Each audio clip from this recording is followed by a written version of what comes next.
찬양대가 오늘부터 연습을 해서 성탄 때는 하나님께 찬양을 올렸으면 좋겠다 했는데 이 상황이 좋지 않아서 연기를 했습니다.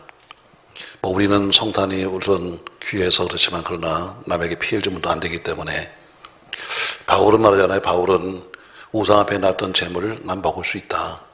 큰 문제 아니다. 그러나 그것 때문에 남들이 문제를 삼다면 나는 평생 고기 안 먹어 하는 것처럼 우리는 모두가 자유롭습니다. 그러나 자유롭더라도 남에게 피해를 줘는 안 되니까 아무튼 여러분 방역에 힘쓰시면서 보다 건강한 한 달 되기를 주의 이름으로 축복합니다.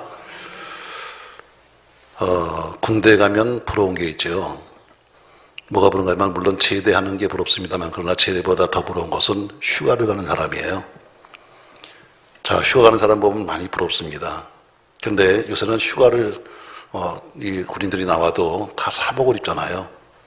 언젠가부터 옛날부터는 다 군복을 입었는데 그냥 군복이 정장이죠 뭐. 근데 언젠가 그 군복 입는 게 이북과의 관계 속에서 전쟁하는 것 같다. 그래가지고 이제 군복 입지 마라 해서 사복들을 다 입고 다닙니다. 그래 과거에는 전부 다 휴가를 나와도 또 혹은 외출을 나와도 다 군복을 입고 나왔어요.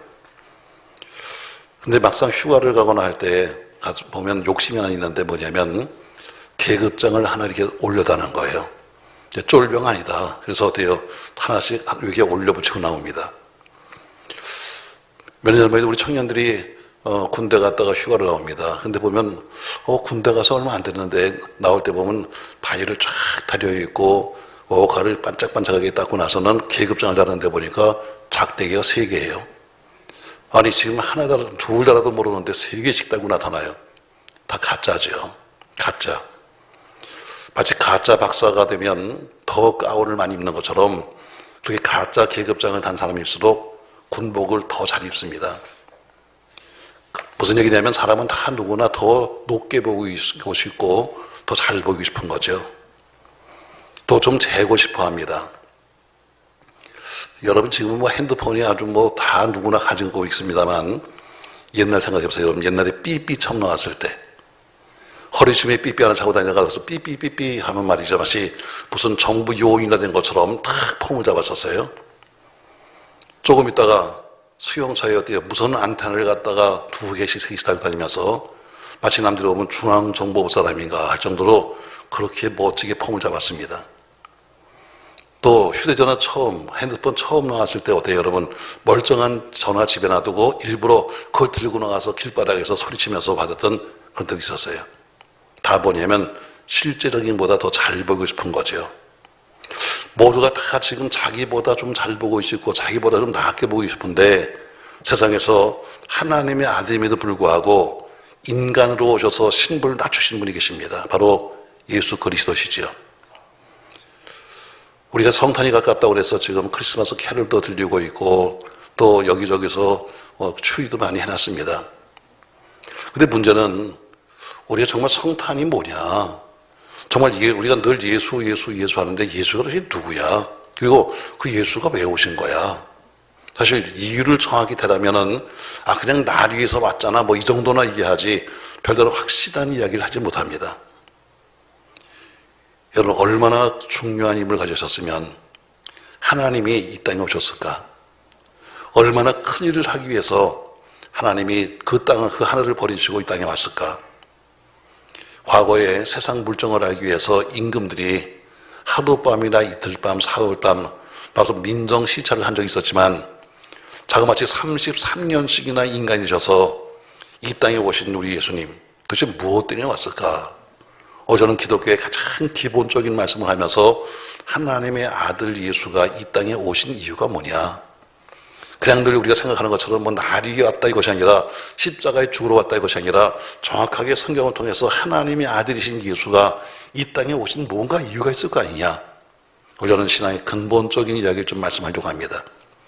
왜 근본을 모르면 위에 집을 져도 무너지는 겁니다. 가장 기본적인 근본 예수님이 왜 왔느냐 하는 가장 근본적인 것을 모르면 위에다가 아무리 신앙생활 한다고 다니면서 이리 떠들고 저리 떠들어봐야 아무런 기초가 없으니까 무너지죠.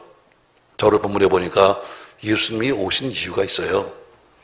그냥 막연하게 우리가 말하는 것이 아니라 성경에 뭐라고 말씀했는가? 이 말씀을 드리면서 우리 초림 예수, 그 예수 기다렸던 사람들처럼 우리는 재림 예수를 사모하는 여러분과 제가 되기를 주 이름으로 소망합니다.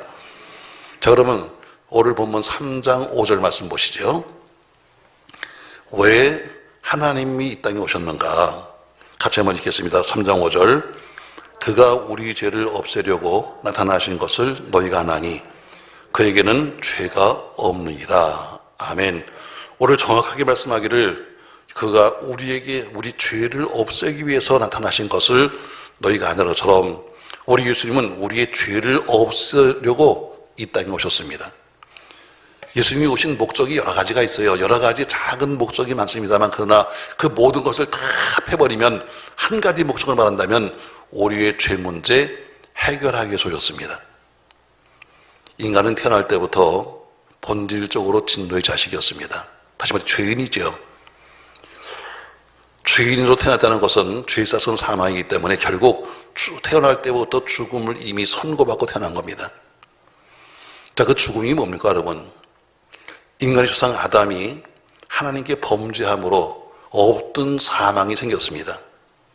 그 죽음을 없애는 것이 가장 큰 일이죠. 자, 여러분, 우리가 그냥 죽음, 장래가 많습니다만 죽음이 뭐예요? 아, 그 사람 죽었어. 죽었다는 게 뭡니까, 여러분? 성경적으로 죽었다는 것은 하나님으로부터 분리되는 겁니다. 이게 죽음입니다. 사람이 죽으면 이 땅에서 사라진다. 이 정도 알고 있습니다만 성경은 그렇게 말하지 않아요. 우리가 죽음을 설명할 때는 죽음이 뭐냐? 영과 혼이 육체되는 것, 영혼과 육체가 분리되는 것을 가리켜서 죽음이다. 영혼과 육체. 자, 육은 원래 흙으로 만들었기 때문에 땅으로 돌아갑니다. 영은 하나님이 주셨기 때문에 영은 하나님께로 돌아갑니다. 이게 분리되는 거예요. 지금은 한 몸속에 영혼, 육이 함께 있는데 이것이 분리되어서 육은 흙으로 만들었으니까 땅으로 가고 영은 하나님이 주셨기 때문에 하늘로 가는 것, 이게 바로 곧 성경적인 죽음입니다. 그러니까 우리 기독교인이 쓴 말 중에서 가장 많은 게 뭐냐면 돌아가셨다. 이것이 아주 성서적이죠. 왜? 원래 있던 고향, 즉 본향으로 우리 영혼이 가는 것을 가리켜서 죽음이다. 그래서 그것은 곧 영과 육의 분리를 말씀하고 있습니다. 우리가 태어났을 때부터 가지고 있는 죽음의 의미란 것은 하나님과의 분리입니다. 이렇게 영과 육이 분리되면 이 땅에 삶이 오는 것처럼 하나님과의 분리는 결국 죽은 겁니다. 생명이신 하나님과 분리되었으니까 생명 없는 목숨이고, 빛이신 하나님과 분리되었으니까 빛이 없는 어둠이고, 진리신 하나님과 분리되었으니까 진리는 없고 거짓만 있고, 사랑이신 하나님과 분리되었으니까 사랑은 없고 미움만 있는 거죠. 평화이신 하나님과 분리되었으니까 평화는 없고 전쟁만 누리는 겁니다.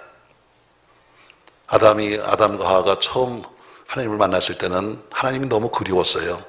너무 사모했어요. 그래서 하나님 발자국만 들어도 좋았습니다. 그런데 죄를 짓고 나니까 하나님을 기피하게 합니다. 하나님을 두려워하기 시작합니다. 나중에는 점점 진실은 사라져버리고 변명만 하면서 책임을 전가합니다.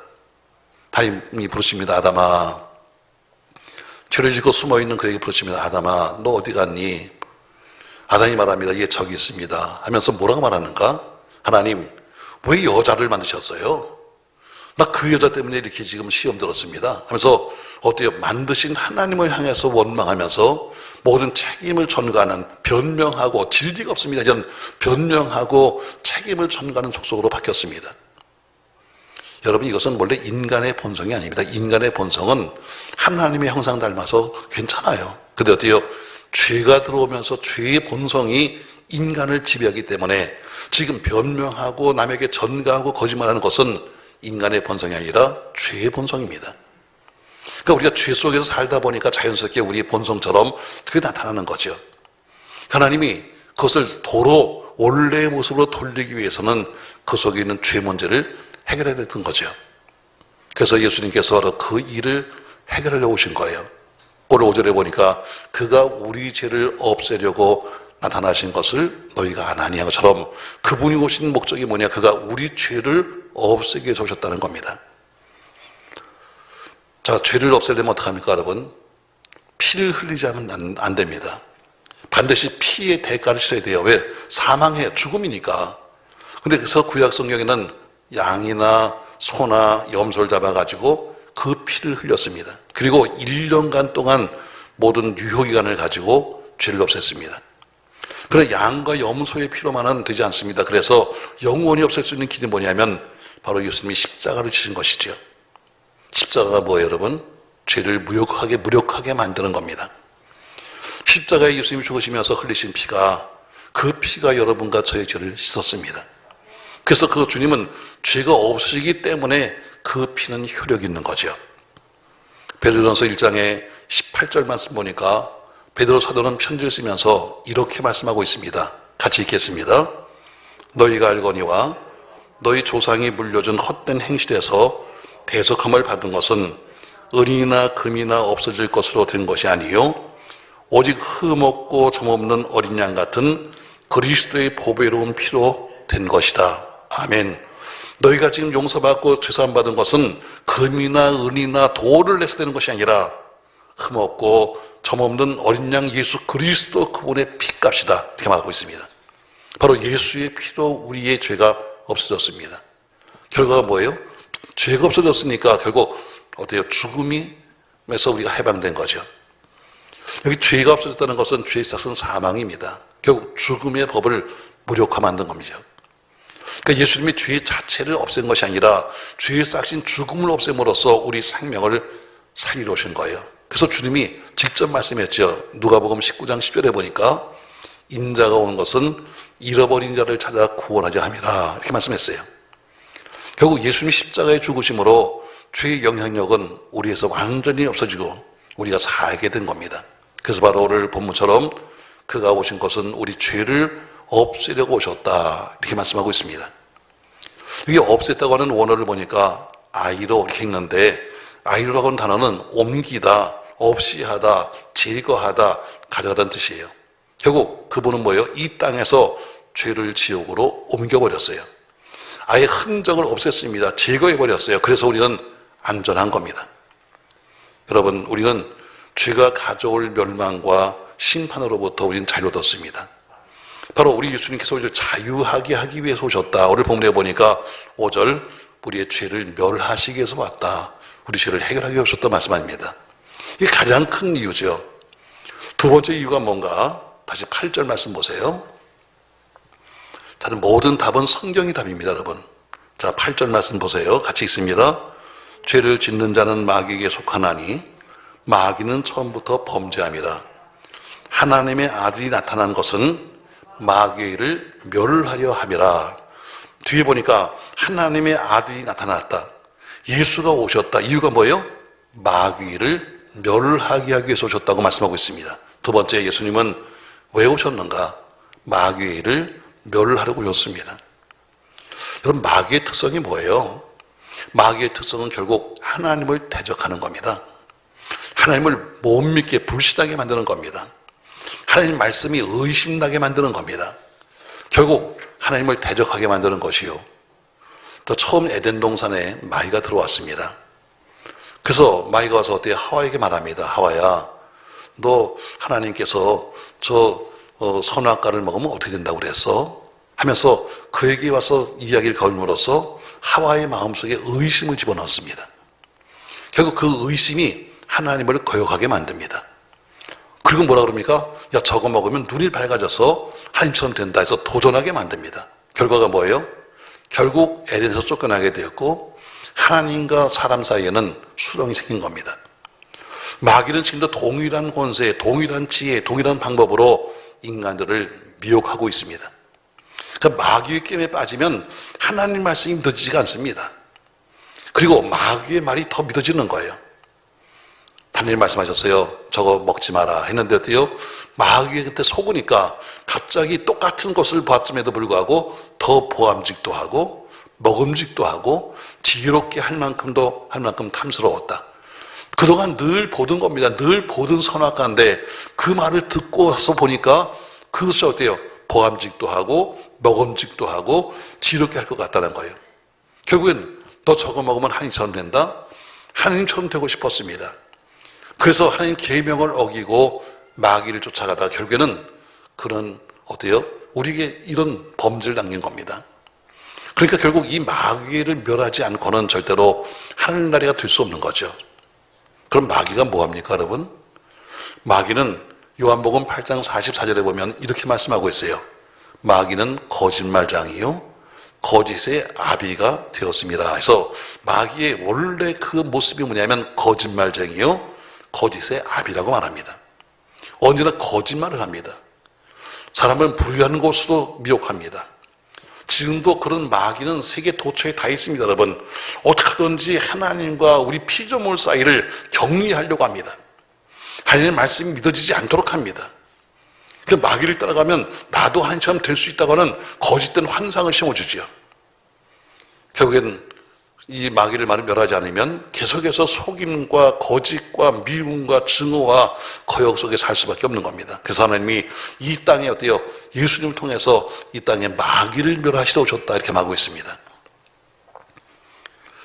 이미 하나님은 창세기 3장 15절 처음 창세기 쓰시면서 이렇게 말씀했어요. 창세기 3장 15절 말씀, 구약의 가장 핵심적인 복음입니다. 말씀을 같이 읽습니다.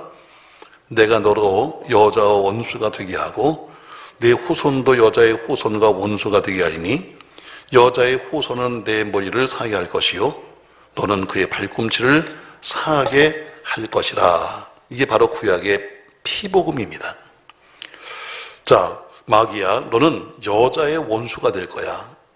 여러분, 여자의 원수, 이 땅에 있는 모든 사람은 전부 다 남자의 후손이라고 성경은 말하고 있습니다. 근데 유독 예수님만 어때요? 동정녀이기 때문에 그는 여인의 후손입니다. 결국 너는 여자의 후손과 원수가 될 거야. 또 네 후손도 여자의 후손과 원수가 될 거야. 여자의 후손은 네 머리를 깨트릴 것이고 너는 그의 발뒤꿈치를 물 것이다 이렇게 말합니다. 그러니까 마귀의 나라와 하나님 나라는 언제나 원수지간입니다. 마귀의 세력은 계속해서 하나님 나라의 발꿈치를 물을 겁니다. 그래서 예수님이 어때요?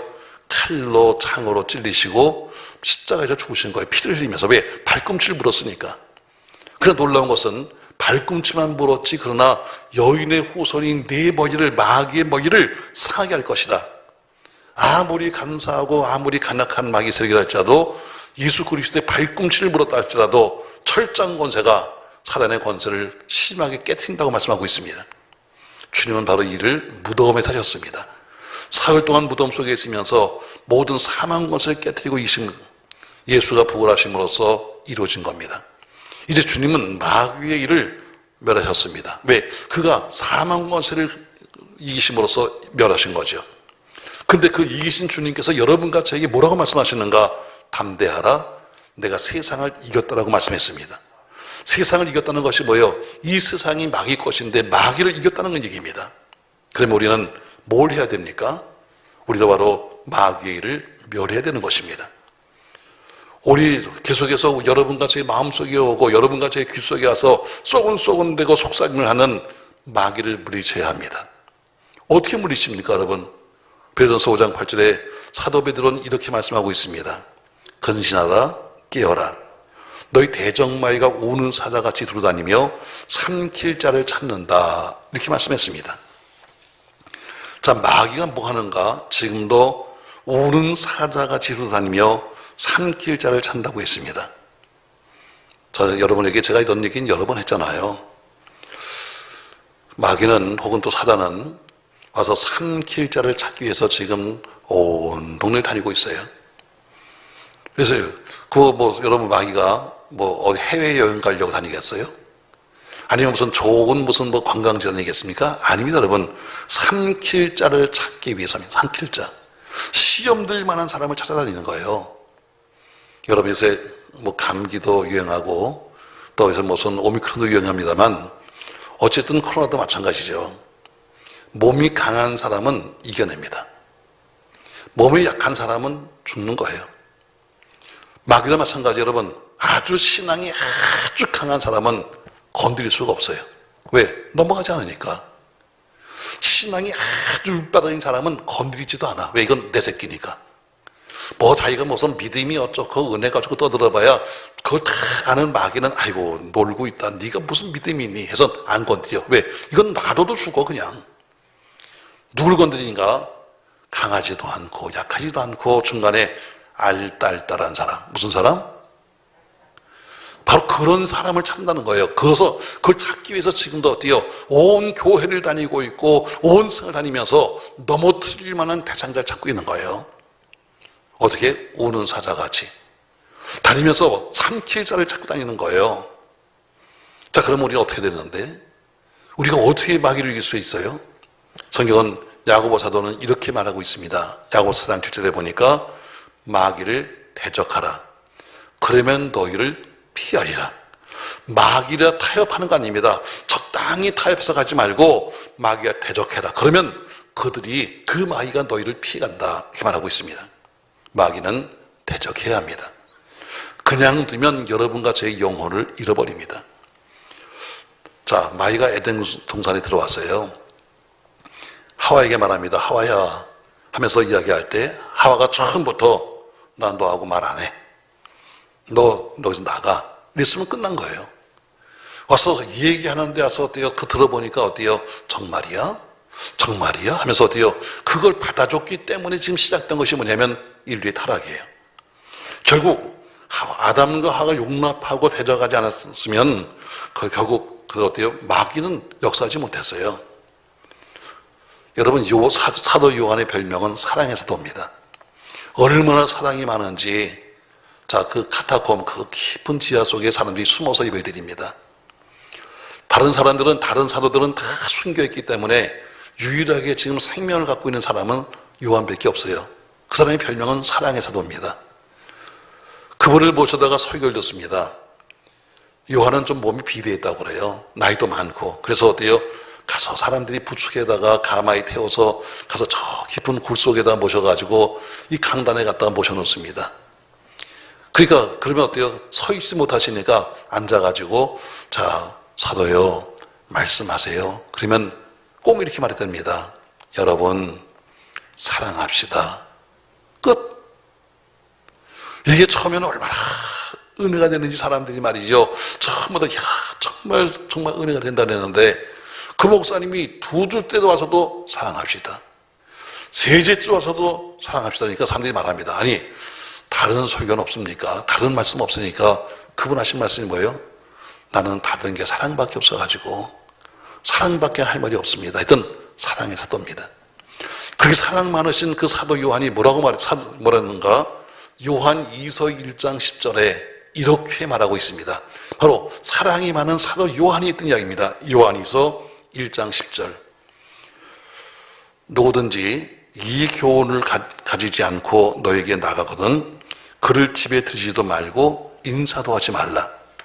그에게 인사하는 자는 그 악한 일에 참여하는 자라. 이렇게 말합니다. 그 당시도 이단이 상당히 많았습니다. 여기저기서 말이죠. 거짓 선생이 나타나고 거짓 그리스도가 나타나고 갖가지 이단이 나타나는데 뭐라고 말하는가? 이 교훈을, 하나님 말씀 이 교훈을 가지고 나오지 아니한 사람은 상종도 하지 마라. 누가 한 말이에요? 사랑의 사도가 한 말이에요. 사랑이 그렇게 많으신 분이 뭐라 그러냐면 그들과는 상종도 하지 마, 인사도 하지 말라고 말합니다. 왜? 거짓 교훈을 가지고 찾아가는 사람들과 그들과 더불어 함께 있으면 네가 옮아, 네가 병들어, 네가 손해봐. 그래서 어때요? 그들에게는 인사도 하지 말라고 말합니다. 여러분, 하나님은 가까이 하고 마귀는 대적하시길 주의 이름으로 바랍니다. 그런 말씀하기를 하나님은 우리를 가까이 하신다고 말씀하셨고 마귀는 올라갈 겁니다. 마르틴 루터가 이런 얘기를 했어요. 독수리가 우리 머리 위에 날아가는 것을 막을 수는 없습니다. 그러나 그 독수리가 내 머리 위에 둥지를 트는 것은 막을 수 있습니다. 여러분, 날아가는 새를 어떻게 막겠습니까? 여러분, 아무리 무서운 독수리랄지라도 내 머리에 빙빙 도는 걸 내가 막을 수는 없습니다. 그러나 그 독수리가 와서 내 머리에 둥지를 트는 것은 내가 막을 수 있습니다. 다시 말해, 우리 주변에 갖가지 이단과 거짓 사람들이 뭐 세상 사람이 와서 별얘기 하는 건 막을 수가 없습니다. 그러나 그것이 내 속에 들어오는 것은 막을 수 있습니다. 마귀 미혹은 세상에 많이 있습니다. 그러나 그것들이 내 마음에 들어오지 않도록 우리는 대적할 수 있습니다. 저 여러분이 승리하는 여러분 되기를 주 이름으로 축복합니다. 바로 왜? 예수님이 이 일을 하러 오셨다고 말씀하셨어요. 하나님의 아들이 온 목적이 뭐냐? 마귀를 멸하러 오셨다고 말하잖아요. 여기 멸한다고 하는 단어는 성서어로 본다면 리오 이렇게 있습니다. 이것은 풀다, 깨트리는 뜻입니다. 어떤 특별한 속박에 묶여 있을 때, 어떤 특별한 그런 세력에 묶여 있을 때 그것을 파괴할 때 쓰는 단어가 바로 멸하답니다. 그러니까 예수님이 오심으로 마귀의 권세가 파괴되고 무너졌다는 이야기입니다. 마귀 권세는 무장해제했습니다. 그러므로 여러분, 우리에게 묵혀있던 모든 죄의 사슬과 죽음의 사슬로 끊어진 것을 믿으시길 바랍니다. 오늘 지금 사도 요한은 편지를 통해서 예수님이 오신 이유가 뭐냐? 바로 예수님이 오신 목적이 우리의 죄를 해결하기 위해서 오셨다. 두 번째, 마귀를 멸하시기 위해서 오셨다고 말씀하셨습니다. 세 번째 이유를 또 하나 말씀하고 있습니다. 9절 말씀 보세요. 같이 한번 읽겠습니다. 하나님께로부터 난 자마다 죄를 짓지 아니하나니 이는 하나님의 씨가 그의 속에 거하며 그도 범죄하지 못하는 것은 하나님께로부터 났습니다. 하나님께로부터 난 자마다 죄를 짓지 않는데 이는 했어요. 왜 우리가 어떻게 죄를 짓지 않느냐? 이는 하나님의 씨가 그 속에 있어야 죄를 짓지 않는다는 거예요. 세 번째, 우리에게 하나님의 씨, 생명의 씨를 주시기 위해서 우리 예수님이 오신 거예요. 예수님은 친히 말씀하시기를 요한복음 12장 24절 말씀에서 내가 진실로 진실로 내게 이르노니 하늘의 밀이 땅에 떨어져 죽지 아니하면 하늘에 그대로 있고 죽으면 많은 열매를 맺는다고 하시면서 그렇게 말씀하신 것처럼 본인이 하늘의 밀알로 죽으셨습니다. 하늘의 밀알로 죽으신 그 예수님 때문에 세상에는 그 생명의 씨가 뿌려진 겁니다. 그래서 그 생명의 씨가 내 마음속에 들어온 사람마다 믿는 자마다 살게 된 거죠. 한 생명의 씨앗인 예수, 바로 그분 때문인 겁니다. 우리 그래서 어때요? 한 생명의 씨앗, 하나님이 우리가 죄를 이길 수 있는 것은 생명의 씨앗이 우리 속에 있다, 씨가 있다는 거예요. 맞습니다, 여러분. 예수님의 생명의 떡입니다. 그분이 또한 길이십니다. 비록 한 생명으로 왔지만 그러나 천만 생명이 이룰 수 없는 일을 하셨고 죽음의 골고다에서 십자가에 죽으심으로써 온 생을 살리셨습니다. 어둠 속에 한 줄기 빛으로 오셔서 온 생을 밝히셨습니다. 2000년 전에 골고다에서 죽었던 한 유대 청년, 그때는 별거 아니었지만 그러나 역사의 한 중심에 섰습니다. 여러분, 이 씨가 뭡니까, 여러분? 이 씨라는 것은 단순하게 그냥 농사 짓는 사람들의 씨다 이렇게 말할 수 있지만 그러나 오늘 보면 다윗의 씨, 곧 예수님 말씀하고 있어요. 결국 예수님이 우리 마음속에 씨가 되셔서 우리가 죄짓지 않도록 하신다는 겁니다. 키텔리아가 하는 신학자는 말하기를 여기 나오는 하나님의 씨를 성령이라고 불렀습니다. 예수님이 오셔서 오셨다가 가시면서 대신 보혜사 성령님을 보내신다고 말씀했기 때문에 내 마음속에 이제는 성령이 내 마음속에 있기 때문에 내가 그 성령의 힘으로 내가 이겼다 이렇게 말씀하는 거죠. 요한복음 16장 7절 말씀 보면 예수님께서 이렇게 말씀해요.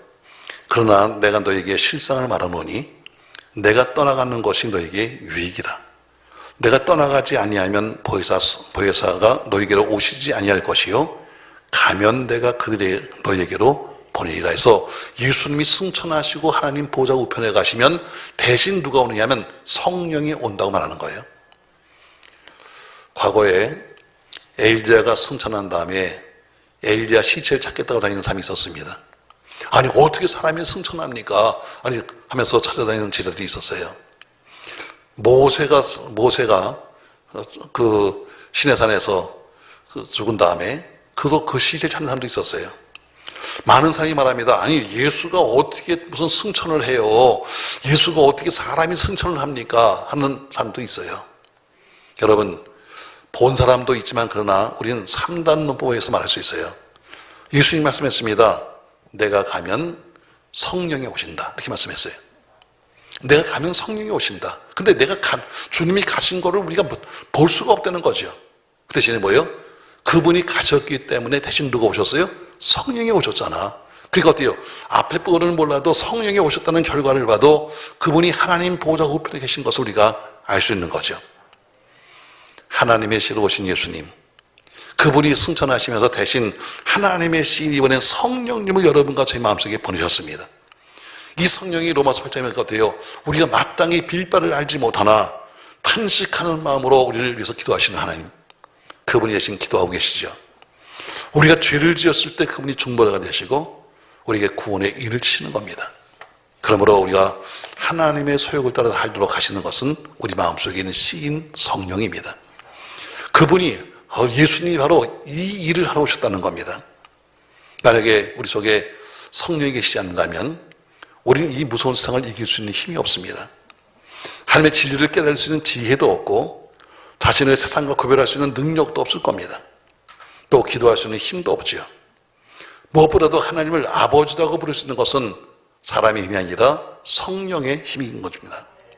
사랑하는 성도 여러분, 그 성령이 우리를 거듭나게 하셨고 소망을 주셨으며 또한 성령이 우리를 본문처럼 죄에서 이기게 하신다, 이렇게 말씀했습니다.